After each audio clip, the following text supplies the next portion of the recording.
All right, wonderful people, welcome back to this wonderful channel where we'll bring you back-to-back update and information as see the hot. In case it's your first time of joining us on this wonderful channel, kindly go ahead and subscribe, like, comment, share, and also remember to on your notification button so that whenever our news drop, you go be the first. We'll collect them. Well, let's go down to the news proper. I see the hot. It don't shele. As it be the matter where we say either for the obodo of the indigenous people of Biafra.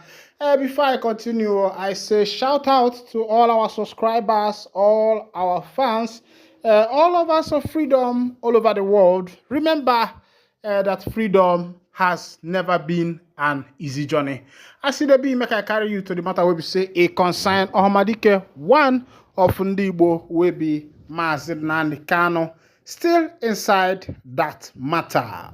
Last week court appearance by Nnamdi Kanu, leader of the indigenous people of Biafra, IPOB, stood out in a very remarkable way. It is not that his arrangement that Tuesday did not witness the usual security cordon characteristics of previous ones. Neither did it lie in his being granted some of the prayers he had sought from the presiding judge. Nothing of such as all his prayers were refused. But that court outing struck as the first time since his extraordinary rendition from Kenya and subsequent trials he found himself addressing the press after the court section. It is not clear the arrangement that allowed him to speak to the media, especially given previous posturing by security agencies of such matter. Whatever the circumstance that permitted that brief media interface provided Kanu the rare opportunity to put on record his views on some of the contentious issues surrounding the festering insecurity in Southeast region. Before then, we had been treated to third-party information on what Kanu was purported to have said or not said. At one point, his lawyers were the only source of information on Kanu's view and standing on evolving matters. And at another, his family members allowed access to him dish out some information. And with all issues in this matter, instances arose where such representation led to dispute among his close allies. Kanu has now spoken firsthand and has been heard. He may not have prepared himself for the media interface. His choice of words, demeanor, and constant interjections from his lawyers gave out all that. Some of his claims may also lend themselves to misinterpretation. Nevertheless, he spoke clearly on why insecurity still fosters in that region, the possible interest behind it, and how to bring final closure to the malfeasance. Not only was he unequivocally in distancing the IPOB from the sundry security infractions and criminalities in the region, he vowed to bring an end to them if he regains his freedom. I swear, anybody committing crime in the East cannot go free. They are doing this because I am in the DSS custody. If I were to be outside, nobody could try this. I suspect that some people in the government are complicit. They are making money with insecurity. Anybody involved in any form of violence in the East in the name of IPOB is a gunner, and they know the. Let me come out of this mess. Only 2 minutes, there will be peace in the Southeast, Nnamdi Kanu vowed. He further asked, who is that bagger or idiot that will speak when I am speaking? That I will give an order in East, who is that idiot that I will give an order that will counter it? This aspect of his speech could be misconstrued, but he spoke within the context of sundry groups claiming to be speaking for the IPOB and issuing directives, especially on the sit-at-home order. It is unfathomable that he could be implying that no other authority can speak when he speaks. Irrespective of the limitations of his choice of words, Kanu did not leave anyone in doubt about the reason for the unceasing insecurity, those benefiting from it, and how to bring an end to it. And these are the issues to contend. Much of his views struck a common chord with the position of leaders from the southeast on the insecurity in that region. Not only did he distance the IPOB from the criminalities in the east, he said sundry criminals groups were taking advantage of his detention to commit crimes. For him, the solution lies in his being set free. With his freedom, those who issue conflicting orders or engage in sundry criminalities on the guise of agitating for his release will have no further room to exploit. His claims distancing the IPOB from the criminal activities in the region may not go down well with the federal government that holds the group responsible for all security infractions in the region. Sadly, such fixation came with dubious profiling which views anybody from that region, especially the youth, as potential IPOB recruits. The telling consequences of such sweeping generalization on the lives of the innocent people are a story for another day. But the good thing there is that Kanu's views are largely in sync with the position of Southeast leaders and interest groups on how to resolve the insecurity in the region. In 2021, a strong Igbo delegation led by late elder statesman Mbazulike Amaechi met former President Muhammadu Buhari and pleaded with him to free Kanu as a solution to the lingering insecurity in the area. Buhari's reply was that it was a difficult task.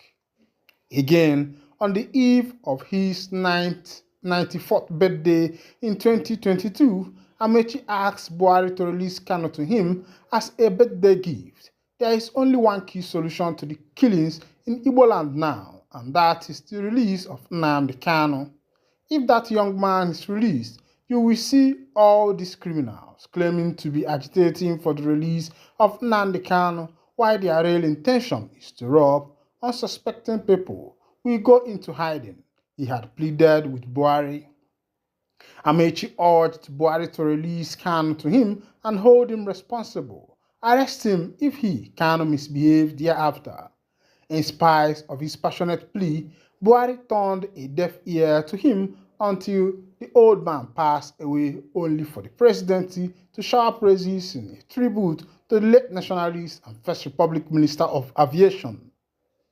It did not come as a surprise that some interest group faulted Buhari for not acceding to Amaechi's request, only to turn around to review on plateaus and encomiums after his death. They felt if Buhari held him in such high esteem, he should have obliged him his 91st day birthday request to set Mazi Nnamdi Kanu free. All of that is now a history. Amaechi and his group of Igbo leaders were not alone in this position. The upper socio-cultural Igbo group, ohanezendigbo, also made several representations to Buhari to explore the political option to the crisis by freeing Kanu to no avail. Buhari had a veritable window provided by the appeal court judgment to free Kanu and explore a political solution to the crisis. But he allowed that opportunity to slip until he left office. Curiously, Buhari hardline position on insecurity in the region contrasts sharply with his policies in the northeast, where amnesty and so-called de-radicalization of terrorists had been the official policy. He may have his bias as one of the military officers that fought in the Nigerian Civil War. But as Paul Robinson cautioned, the answer to injustice is not silence. Decree it, but end the injustice. With the emergence of President Tinubu's regime, the fate of Kanu vis-a-vis insecurity in the southeast has resonated. Around August last year, the 5 governors of the southeast met in Enugu to brainstorm on how to resolve the insecurity in the zone, even as some of them have exploited the situation to further their political nest. In a communique after the meeting, the governors, among others, stated categorically that the perpetrators of insecurity in our region and their sponsors are criminals and should not be seen as legitimate agitators upon arrest. They should be dealt with in accordance with the laws of the land. Again, after recent release of Yoruba Nation agitator Sunday Igboho by the President of Benin Republic, Patrice Talon, through appeals by Yoruba leaders, the ohanezendigbo also appealed to President Tinubu to withdraw all charges against the IPOB leader. They said the release of Kanu will play a pivotal role in restoring peace in the Southeast region and help in addressing the prevailing insecurity. There is a common thread running through the position of Southeast governors, ohanezendigbo and Kanu, on the insecurity in the region and the way out of it. The governors are in agreement with Kanu's view that the perpetrators of insecurity and their sponsors are criminals and should not be seen as legitimate agitators.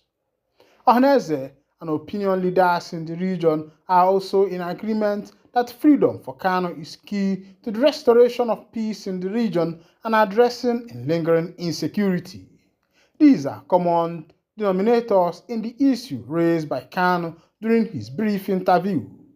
It is a well good that he was allowed to speak to the public. He made commitment to help restore peace and security and was heard.